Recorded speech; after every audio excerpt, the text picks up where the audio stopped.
जीवन में सबसे बड़ा संग्रह बाहर नहीं, भीतर होता है।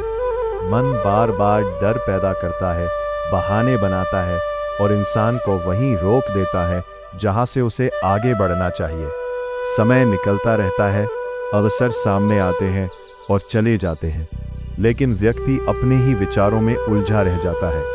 कमजोरी शरीर में नहीं होती, कमजोरी सोच में होती है। जब मन हार मान लेता है तब व्यक्ति बिना प्रयास के ही हार जाता है। यही कारण है कि बहुत लोग शुरू ही नहीं कर पाते। वे परिणाम के बारे में इतना सोचते हैं कि कर्म करने की शक्ति ही खो देते हैं।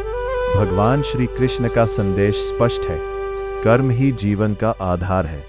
फल की चिंता मन को कमजोर बनाती है।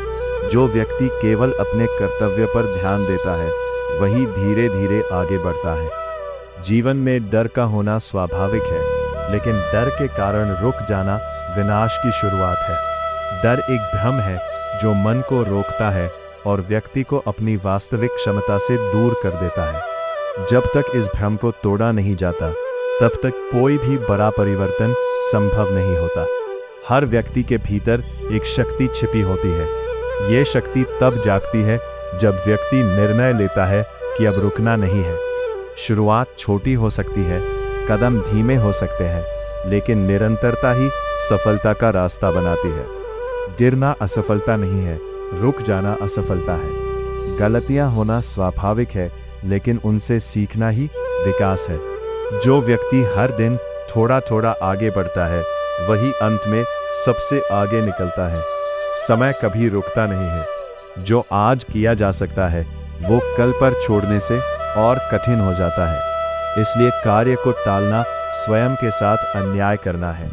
मन को नियंत्रण में रखना ही सबसे बड़ी जीत है। जिसने अपने विचारों को जीत लिया, उसने जीवन को जीत लिया।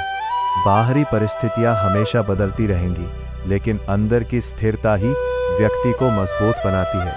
इसलिए अब रुकना नहीं है, बहानों को समाप्त करना है, डर को पीछे छोड़ना है और केवल कर्म पर ध्यान देना है। निरंतर प्रयास ही परिवर्तन लाता है। धैर्य और अनुशासन ही व्यक्ति को ऊंचाइयों तक पहुंचाते हैं। अंत में यही सत्य है, जो स्वयं पर विश्वास करता है और बिना रुके आगे बढ़ता है, वही अपने जीवन को बदल देता है।